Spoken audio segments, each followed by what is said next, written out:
नमस्कार साथियों, निर्माण क्लासेज अयोध्या में आपका हार्दिक स्वागत है। करंट एनालिसिस चल रही है उत्तर प्रदेश पीसीएस की आगामी परीक्षा को देखते हुए। उसके संदर्भ में अगले वीडियो के साथ हम हाजिर हैं। यहाँ क्या प्रमुख क्वेश्चंस हैं जिनकी संभावना बहुत ज़्यादा है प्रश्न के रूप में आने की, उनको देखते हैं। मंगल ग्रह पे इस वर्ष कुछ मिशन गए हैं, जिसमें से 3 देश रहे हैं, यूएसए, यूएई और चाइना। 3 देशों ने अपने मिशन भेजे हैं मंगल ग्रह के लिए। यूएसए का जो मिशन है मार्स रोवर है परसिविरेंस, ठीक है, इसने मार्स रोवर भेजा है परसिविरेंस नाम का, ठीक। इंजेन्युटी हेलीकॉप्टर जिस रॉकेट से भेजा गया है, ठीक है, उसके साथ एक इंजेन्युटी हेलीकॉप्टर भी साथ में गया है, जिसकी सहायता से जेजेरो क्रेटर पर यह मंगल ग्रह पर उतारा गया।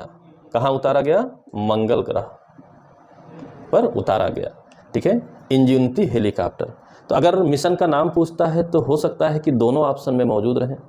हेलीकॉप्टर की सहायता पूछ रहा है या रोवर का नाम पूछ रहा है, ये बात आपको ध्यान रखनी रहेगी। परसिविरेंस रोवर है और इंजेन्युटी हेलीकॉप्टर है, ये 2 बात आप याद रखे रहिएगा। यूएई पहला मुस्लिम देश है जिसने मंगल ग्रह के लिए कोई मिशन भेजा है, ठीक है। इसके मिशन का नाम है, रोवर का नाम है होप या अल अमाल, अरबी भाषा में अल अमाल कहा जाता है, कहा गया। होप नाम है, यानी कि उम्मीद नाम से भेजा गया है। मंगल ग्रह के कक्ष में पहुंच चुका है, सफलतापूर्वक मंगल ग्रह के कक्ष में पहुंच चुका है, ठीक है। प्रथम मुस्लिम देश के रूप में जरूर याद रखे रहिएगा। लेकिन जो ये भेजा गया है, यह स्वयं के द्वारा प्रक्षेपित न करके इसको H2A रॉकेट जापान का है और तनिगशिमा स्पेस सेंटर जापान में है, जहां से वो अपने सैटेलाइट्स को प्रक्षेपित करता है, वहां से छोड़ा गया, यानी कि जापान की सहायता से यूएई ने भेजा है, ठीक है। चाइना ने तियानवेन फर्स्ट नाम से रोवर भेजा है, ठीक है। Wenchang space craft launch site है इसकी, हैनान प्रांत में, पूर्वी चाइना में पड़ता है, वहां से छोड़ा गया है तियानवेन फर्स्ट रोवर नाम से। ये भी कच्छ में पहुंच चुका है, ठीक है। तो 3 मिशन है, तीनों में से कोई ना कोई आना बहुत संभावित है, या तीनों साथ साथ पूछा जा सकता है, कोई बड़ी बात नहीं, सुमेलित कराने के लिए या अन्य तरीके से पूछा जा सकता है, ठीक। इस वर्ष का लोकतंत्र सूचकांक जो आया, जो तमाम देश हैं जहां पर लोकतंत्र की स्थापना हो चुकी है, 167 देशों के लिए सूचकांक बनाया गया है। सूचकांक को ब्रिटेन की agency the economist intelligence unit ने बनाया है। ब्रिटिश एजेंसी है द इकोनॉमिस्ट इंटेलिजेंस यूनिट, जिसने इस सूचकांक को बनाया, यही बनाती है, प्रस्तुत करती है, जिसमें शीर्ष स्थान नॉर्वे को मिला और निचला स्थान उत्तर कोरिया को मिला, ठीक है, उत्तर कोरिया को मिला। भारत का 53वां स्थान रहा है, पिछले वर्ष से भी 2 पायदान नीचे चला गया है, यानी कि जो कैटेगरी दी गई है वो दोषपूर्ण लोकतंत्र की कैटेगरी दी गई है भारत को, कि भारत में दोषपूर्ण लोकतंत्र है, जो नंबर मिले हैं उसके अकॉर्डिंग, और 53वें स्थान पर। तो ये 53वां स्थान मोस्ट इंपॉर्टेंट आपका क्वेश्चन है, इसको याद रखे रहिएगा भारत का, और 2 पायदान नीचे खिसका है, इस बात को भी याद रखे रहिएगा, ठीक। कच्चा इस्पात उत्पादन के लिए सूची जारी हुई है वैश्विक स्तर पर, तो कच्चे इस्पात के उत्पादन में भारत का इस वर्ष 2रा स्थान है। ये एक इंपॉर्टेंट बात है, भारत में कच्चा इस्पात का जो उत्पादन हुआ वो विश्व में 2रे नंबर पर रहा, पहले नंबर पर चाइना रहा है, ठीक है। नगोजी ओकोंजो इवीला, नगोजी ओकोंगो इवीला, ठीक है, नई महानिदेशक बनी है WTO की। नगोजी ओकोंजो इवीला नई महानिदेशक बनी है WTO की। तो आप ये जानिए कि WTO के जो भी महानिदेशक रहे हैं लगातार पूछे गए हैं, ये मोस्ट इंपॉर्टेंट आपका क्वेश्चन रहेगा। ये और भी इंपॉर्टेंट बनता है क्योंकि ये प्रथम महिला है अभी तक बनी महानिदेशक, ठीक है, और ये पूर्व वित्त मंत्री थी नाइजीरिया की, जिनको अब महानिदेशक बनाया गया है WTO का, वर्ल्ड ट्रेड ऑर्गेनाइजेशन का, जिसमें 164 मेंबर्स हैं। यानी इस संगठन में कितने सदस्य देश हैं? 164 देश हैं। और इनके पूर्ववर्ती रहे हैं रॉबर्टो एजवेडो ब्राजील के। ये कई बार प्रश्न पूछे गए हैं, इसलिए उम्मीद है कि नगोजी ओकोंजो इवीला भी प्रश्न पूरी संभावना है बनने का, ठीक है। विजय सांपला जी, ये भी व्यक्तित्व से जुड़े हुए हैं, ये अध्यक्ष चुने गए हैं राष्ट्रीय अनुसूचित जाति आयोग के, विजय सापला जी राष्ट्रीय अनुसूचित जाति आयोग, जो कि संविधान की एक संस्था है, अनुसूचित जातियों के बारे में अर्धन्यायिक संस्था है, उसके अध्यक्ष विजय सापला जी चुने गए हैं। इसको याद रखे रहिएगा। कुछ तारीखें इंपॉर्टेंट हैं, फरवरी में भी बहुत सी डेट्स हैं, लेकिन कुछ आप पढ़िए, ठीक, इंपॉर्टेंस के दृष्टिकोण से कुछ आप पढ़िए। 4 फरवरी विश्व कैंसर दिवस, 11 फरवरी इंटरनेट सुरक्षा दिवस, ठीक है, 20 फरवरी संयुक्त राष्ट्र सामाजिक न्याय दिवस, ठीक है। 3 तारीखों को याद रखिए फरवरी में। 4 फरवरी विश्व कैंसर दिवस, 11 फरवरी इंटरनेट सुरक्षा दिवस, 20 फरवरी संयुक्त राष्ट्र सामाजिक न्याय दिवस। इनमें से कोई ना कोई प्रश्न आ सकता है अगर फरवरी में पूछा जाना है। वैसे तो बहुत सी डेटें हैं, लिस्ट भरी पड़ी है किताबों में, कोई मतलब नहीं निकलता है, ठीक है। यूपी में, उत्तर प्रदेश में नए स्पोर्ट्स विश्वविद्यालय की घोषणा की गई है। स्पोर्ट्स के लिए, खेलों के लिए विश्वविद्यालय यूनिवर्सिटी की स्थापना की जानी है, उसकी घोषणा की गई है, जो कि मेरठ के लिए है। यानी कि मेरठ में नया स्पोर्ट्स विश्वविद्यालय उत्तर प्रदेश में खोला जा रहा है। तो ये कुछ क्वेश्चन हो गए, जिनकी संभावना है। आगे देखते हैं क्या है। अगला क्वेश्चन है विज्ञान ज्योति कार्यक्रम, ठीक है। लड़कियों में विज्ञान के प्रति रुचि बढ़ाने के लिए प्रारंभ किया गया है। यानी कि लड़कियों में सामान्य तौर पर आर्ट्स के सब्जेक्ट की ओर जो झुकाव रहता था, उसको बदलने के लिए, टेंडेंसी बदलने के लिए समय की आवश्यकता है। लड़कियों में विज्ञान के प्रति रुचि बढ़ाने के लिए विज्ञान ज्योति कार्यक्रम आरंभ किया गया है। नेक्स्ट क्वेश्चन है सीवीड मिशन क्या है। सीवीड मिशन बहुत इंपॉर्टेंट आपका क्वेश्चन है। ये ब्लू इकोनॉमी से जुड़ा हुआ है, यानी कि समुद्रों में जो अर्थव्यवस्था है उससे जुड़ा हुआ है। शैवालों की व्यावसायिक खेती और प्रसंस्करण, बहुत से शैवालों के बारे में अब पता चल चुका है कि उनमें पर्याप्त पोषक तत्व होता है और वो सी फूड के रूप में हमारे दैनिक आहार का अंग बन सकते हैं। इसके भविष्य को देखते हुए, ठीक है, सीवीड मिशन शुरू किया गया है। शैवालों की व्यावसायिक खेती एवं प्रसंस्करण की जाएगी। यह मिशन TIFAC यानी प्रौद्योगिकी सूचना पूर्वानुमान एवं मूल्यांकन परिषद द्वारा प्रारंभ किया गया है। इसमें प्रमुख शैवाल कप्पा साइकस, ग्रिसलिरिया ड्यूरा, उल्वा लिजना, उल्वा इंडिका, उल्वा लैक्टुका आदि को चुना गया है कि इनकी खेती की जाए व्यावसायिक तौर पर और इन्हें विकल्प के रूप में लाया जाए, जिससे हमारी ब्लू इकोनॉमी में भी बढ़ोतरी हो, ठीक है। ये शैवालों के नाम भी आपके इंपॉर्टेंट हैं, इनको भी आप याद रखे रहिएगा, ये भी पूछे जा सकते हैं। अगला प्रश्न है सक्षम क्या है। सक्षम क्या है? सक्षम एक विशेष जॉब पोर्टल बनाया गया है। लॉकडाउन के दौरान बहुत से कुशल श्रमिक महानगरों से अपने गांव में वापस आ गए, छोटे नगरों में वापस आ गए और एक रोजगार और आय की समस्या उत्पन्न हो गई। उसको दूर करने के लिए सक्षम नाम का जॉब पोर्टल उपलब्ध कराया गया है, जिसमें सूक्ष्म, लघु एवं मध्यम उद्यमों से संबंधित यानी MSME से संबंधित आप अपनी जरूरत भी वहां पर डाल सकते हैं और जरूरत के हिसाब से वहां पर कुशलता वाले जो मजदूर हैं वो भी अपनी एंट्री कर सकते हैं, ताकि उनको संदेश जा सके कि नियर बाई आपके यहाँ इस कुशलता के जरूरत है, इस विशेष कार्य के लिए आपकी जरूरत है। यानी कि जरूरत वालों के लिए भी और जो कुशल है उस मामले में उनके लिए भी रजिस्ट्रेशन करके एक मौका दिया गया है, जॉब पोर्टल बनाया गया है। सक्षम नाम है उसका। मोस्ट इंपॉर्टेंट क्वेश्चन है, लगभग मानकर चलिए आना ही आना है। लालंदर बांध चर्चित रहा है। सतूत बांध भी इसका नाम है अफगानिस्तान में। वर्तमान में तो तालिबान की समस्या आ गई है, लेकिन तालिबानों से पहले जब अफगानिस्तान में लोकतांत्रिक सरकार स्थापित थी तो भारत सरकार ने इस बांध के निर्माण का समझौता किया था।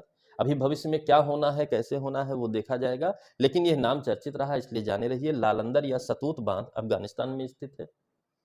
सघन इंद्रधनुष मिशन, इंद्रधनुष मिशन पहले से चल रहा था, ठीक है। इसकी इंटेंसिटी को बढ़ा दिया गया है, सघनता को बढ़ा दिया गया है, 3.0 नाम दिया गया है। और सार्वभौमिक टीकाकरण कार्यक्रम है, कोई बचने ना पाए टीकाकरण से, हर किसी को टीका लगे, सुरक्षित भविष्य बने, सुरक्षित स्वास्थ्य बने, इसके लिए यह प्रोग्राम शुरू किया गया है 3.0 सघन इंद्रधनुष मिशन के रूप में।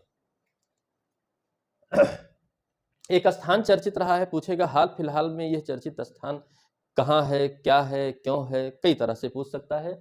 मार्लगेला अलापट्टना क्षेत्र, मांड्या जिला कर्नाटक का यह क्षेत्र चर्चित हुआ है। मार्लगेला अलापट्टना क्षेत्र, मांड्या जिला कर्नाटक का। यहाँ पर लिथियम भंडार की खोज की गई है, लिथियम का भंडार पता चला है और लिथियम की क्या विशेषता है, ये एक क्षारीय धातु है, सबसे हल्की धातु है, यानी कि सबसे हल्के ठोस में लिथियम आती है, बहुत उपयोगी है। लिथियम आयन बैटरी भी आप जानते हैं आपके मोबाइल्स में लगती है, तो इसकी भंडार का पता चला है। ठीक है, एक बहुत बड़ी उपलब्धि है। मारगेला अलापट्टना क्षेत्र, मांड्या जिला, कर्नाटक में। अगला प्रश्न है, महाराजा सोहेलवा देव चर्चित रहे हैं। ये 11वीं शताब्दी में श्रावस्ती के राजा थे। 11वीं शताब्दी में जब गजनवी का आक्रमण हुआ तो गजनवी का एक सिपहसालार था सैयद सलार मसूद गाजी, जो श्रावस्ती की ओर बहराइच तक जो है आगे बढ़ा, जिसको हराने और मारने का श्रेय दिया जाता है महाराजा सोहेलवा देव को, जो राजा थे श्रावस्ती के। और इन्हीं के लिए चित्तौरा झील बहराइच में स्थित है, जहां पर स्मारक बनाने की बात कही गई है, और इसी वजह से ये चर्चित रहे हैं। यह स्थान भी चर्चित रहा, झील भी चर्चित रही, राजा का नाम भी चर्चित रहा, और कारण क्या है वो भी चर्चित रहा है। मोस्ट इंपॉर्टेंट क्वेश्चन है। ठीक है, इस वर्ष आज़ादी का अमृत महोत्सव मनाया जा रहा है, यानी कि जो 75 वर्ष पूर्ण हुए हैं हमारी स्वतंत्रता को, उसके लिए एक उत्सव महोत्सव मनाया जा रहा है, जिसको नाम दिया गया है अमृत महोत्सव, जिसको नाम दिया गया है अमृत महोत्सव। और यह 75 वर्ष स्वतंत्रता के पूर्ण होने पर 75 सप्ताह के लिए मनाया जाएगा, जो कि 12 मार्च से शुरू होकर के 15 अगस्त 2023 तक का होगा। यानी 75 वर्ष की स्वतंत्रता 75 सप्ताह में हम महोत्सव मना करके बनाएंगे, और 12 मार्च से प्रारंभ हो चुका है, 15 अगस्त 2023 तक रहेगा। 12 मार्च का समय इसलिए लिया गया है क्योंकि नमक सत्याग्रह, गांधी जी का दांडी यात्रा आपको याद होगा। ठीक है, साबरमती आश्रम से उन्होंने 12 मार्च को ही नमक सत्याग्रह के लिए दांडी कूच किया था, उसी के याद में 12 मार्च को तिथि चुना गया है, और चरखा अभियान भी शुरुआत किया गया, यानी कि गांधी जी से जोड़ करके आपको याद रखना पड़ेगा। फिर एक और आपकी योजना आई है केंद्र सरकार की, कैच द रेन। आप जानते हैं पानी की बहुत बड़ी समस्या है भी, और आने वाले भविष्य में और विकराल रूप लेनी है।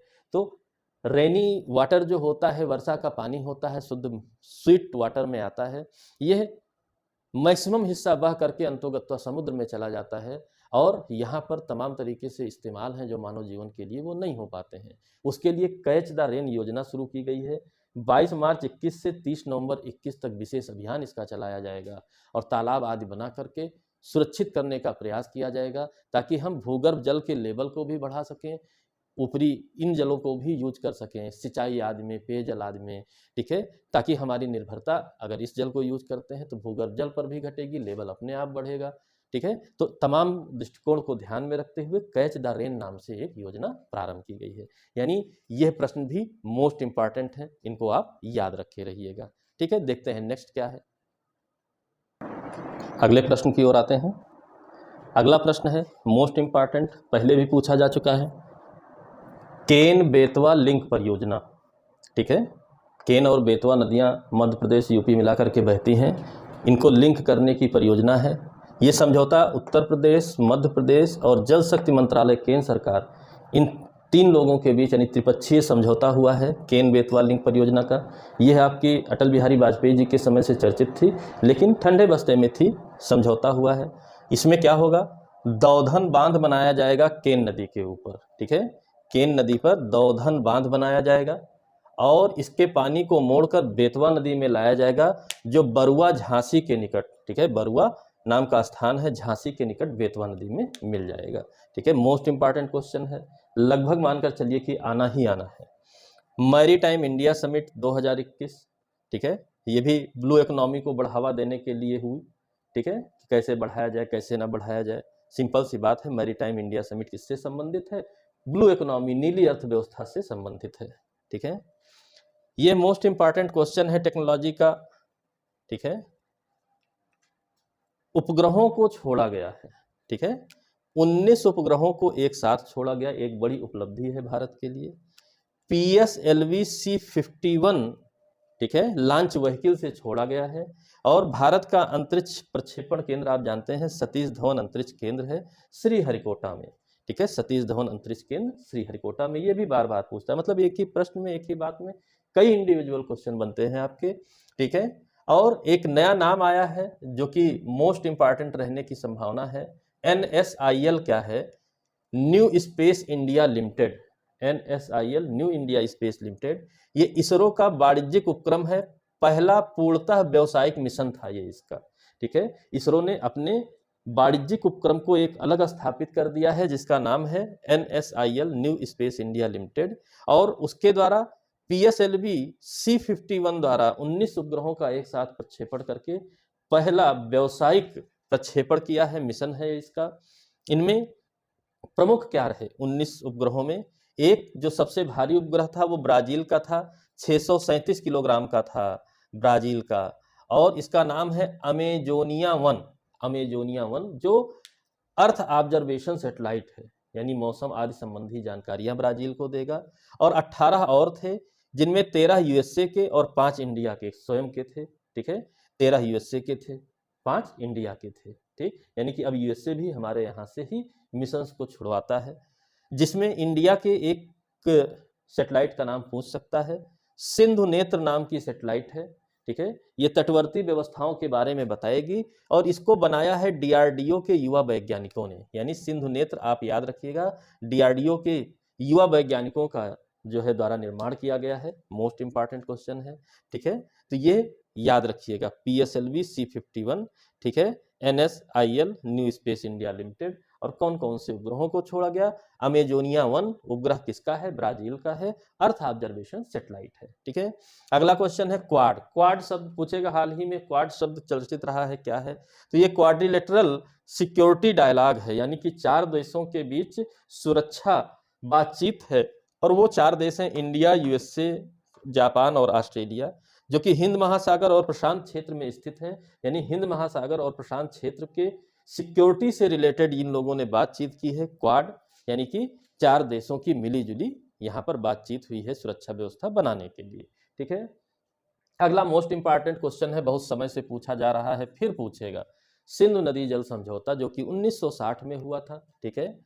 इसमें तहत, इस समझौते के तहत जो आयोग बनाया गया है उसकी हाल फिलहाल में बैठक हुई है। यानी कि धारा 370 समाप्त होने के बाद, आर्टिकल 370, ठीक, इस कोरोना काल के बाद हाल फिलहाल में बैठक हुई है, ठीक है। और इसी वजह से चर्चित रहा। तो बैठक में कोई ऐसा परिणाम नहीं रहा।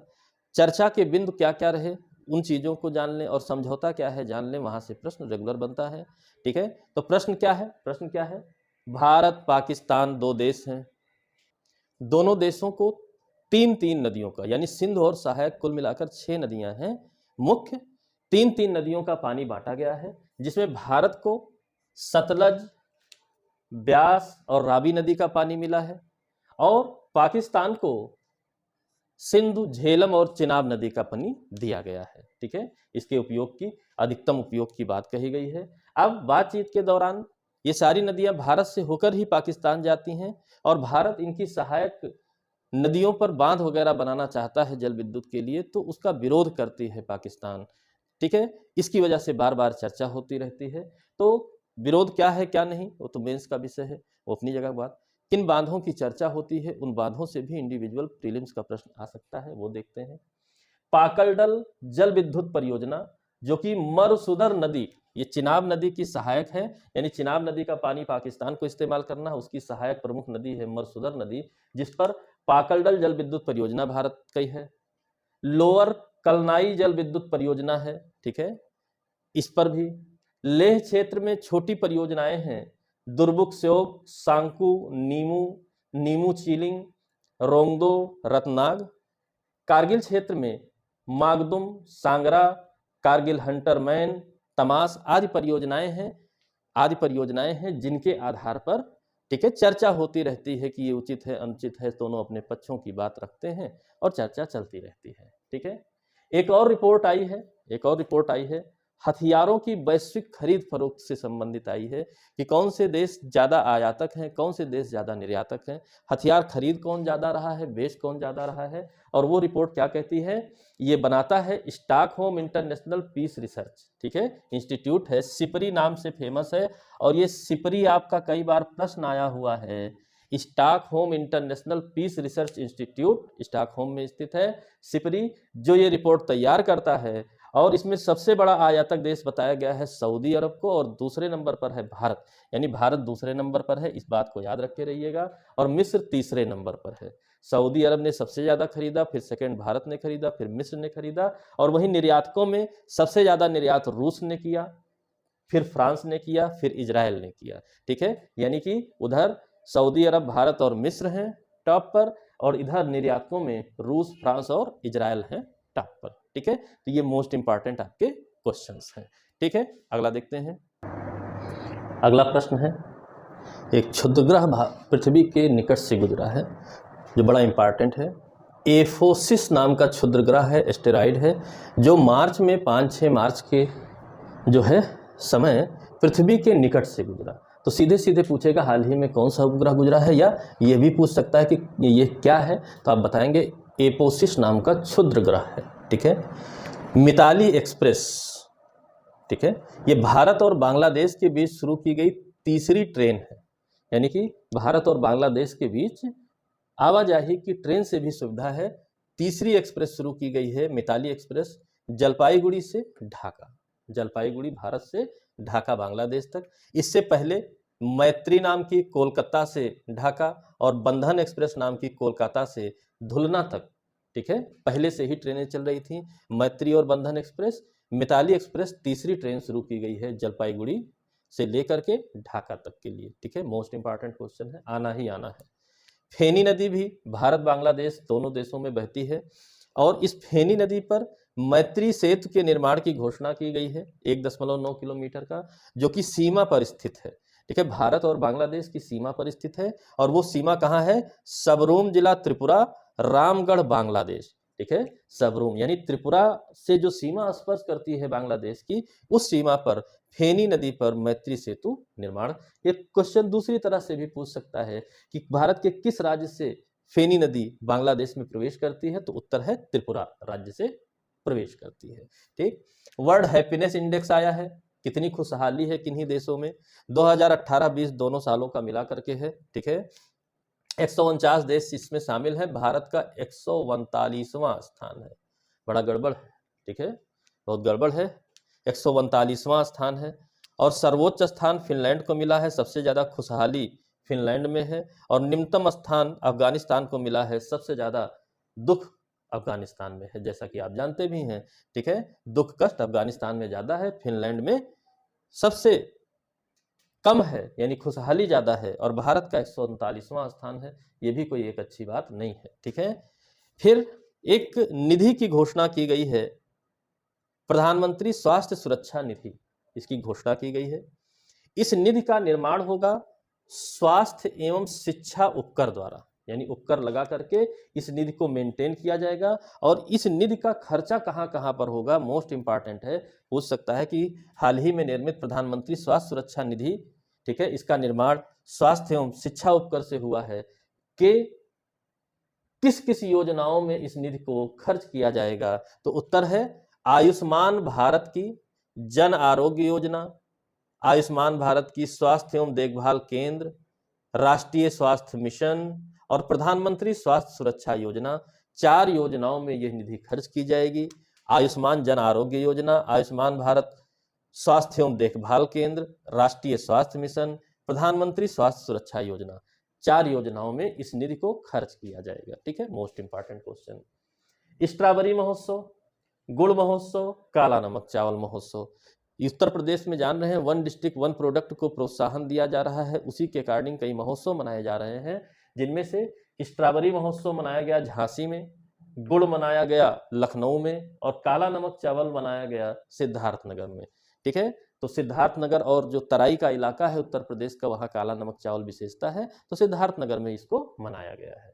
ठीक है, हाल ही में चर्चित रहा था आपका स्वेज नहर में जाम लगा, स्वेज नहर जो लाल सागर को भूमध्य सागर से जोड़ती है, यहाँ जाम लग गया था। जाम लगने का कारण क्या था? एवरग्रीन नाम का एक मालवाहक पोत तिरछा होकर फंस गया था, जिसकी वजह से 1 सप्ताह तक जाम लगा रहा, बड़ी चर्चा रही। तो इसलिए एवरग्रीन पोत जो है, इसको पूछ सकता है कि जाम के कारणों में कौन सा पोत था, तो एवरग्रीन पोत आप जाने रहिए। ठीक, कृषि कानून और कृषि आंदोलन बहुत ज्यादा विवादित चल रहा है इस समय, यहां से प्रश्न आना ही आना है। एक प्रश्न फिलहाल आपके सामने है, कृषि कानूनों पर जब कोर्ट का रास्ता देखा गया किसान यूनियनों द्वारा, तो सुप्रीम कोर्ट ने इस पर समिति का गठन किया। 4 सदस्यीय समिति थी, लेकिन एक सदस्य इसके ऐसे हैं जो 2 ही दिनों में छोड़ देते हैं, कहते हैं कि हम आंदोलन के समर्थक हैं, इसलिए समिति में बने रहने का हमारा औचित्य नहीं है, और वो छोड़ देते हैं। यानी कि नेक्स्ट वर्किंग 3 सदस्यीय समिति के द्वारा ही हुई। रिपोर्ट भी शामिल कर दी गई है, सुप्रीम कोर्ट को दे दी गई है। और उनमें सदस्य कौन कौन थे? पहले सदस्य थे भूपेंद्र सिंह मान, ये भारतीय किसान यूनियन के अध्यक्ष थे।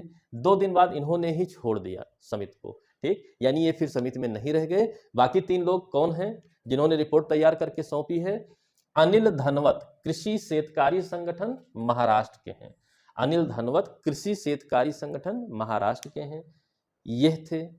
Doctor Pramod Joshi, south India food policy research institute के डायरेक्टर हैं, निदेशक हैं, यह शामिल थे। अशोक गुलाटी, ये पूर्व अध्यक्ष थे सीपी के।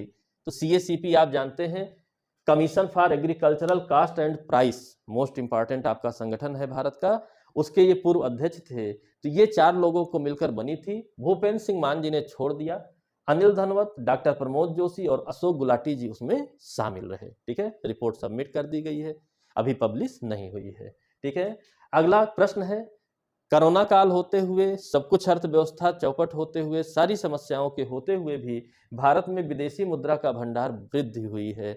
21% की वृद्धि हुई है, 1-2% की वृद्धि नहीं, 21% की वृद्धि हुई है, लगभग 101 अरब डॉलर की वृद्धि हुई है। ठीक है, इसलिए मोस्ट इंपॉर्टेंट प्रश्न बनता है ये। ठीक है, हर्ष चौहान पर्सनालिटी के रूप में चर्चित रहे, जिनको अध्यक्ष बनाया गया है अनुसूचित जनजाति आयोग के। विजय सांपला जी को अनुसूचित जाति आयोग का अध्यक्ष बनाया गया है, हर्ष चौहान जी को अनुसूचित जनजाति आयोग का अध्यक्ष बनाया गया है, और पर्सनालिटी के रूप में ये मोस्ट इंपॉर्टेंट है। ठीक, यानी कि यह प्रश्न में भी कोई ऐसा प्रश्न नहीं है जो मोस्ट इंपॉर्टेंट ना हो, जिसके आने की संभावना कम हो। लगभग सभी प्रश्न बहुत इंपॉर्टेंट हैं, इनको आप बार बार दोहराते रहिएगा, तैयार करते रहिएगा। अगले हिस्से में हम लोग पुरस्कारों के साथ मिलेंगे, कौन कौन से प्रमुख पुरस्कार रहे हैं, किनको दिए गए हैं, उसके साथ हम मिलेंगे। लगभग सभी पुरस्कार आ चुके हैं और आने की संभावना में हैं। इस वर्ष जो दिए गए हैं, पिछले वर्षों में जब दिए गए थे तो पूछे गए थे, इसलिए अगला मोस्ट इंपॉर्टेंट आपका टॉपिक रहेगा पुरस्कारों से और अन्य क्वेश्चनों से संबंधित। वीडियो को आप देखते रहिएगा, चैनल को सब्सक्राइब कर लीजिएगा, ताकि अगला वीडियो जल्द से जल्द आपको तुरंत प्राप्त हो सके, अच्छी तैयारी हो सके, अच्छे से आप दोहरा सकें, ताकि आपका पेपर बेहतर बने। वीडियो लाइक कीजिए, शेयर करिए अपनों के बीच, ताकि और लोगों को भी इसका लाभ मिले। ठीक है, सभी लोग मिलजुल करके तैयारी करें, यही मेरी आप लोगों से कामना है कि अच्छे से आप लोग पेपर दीजिए। ठीक है, इसी के साथ धन्यवाद, मिलते हैं अगले वीडियो में पुरस्कारों और अन्य क्वेश्चनों के साथ।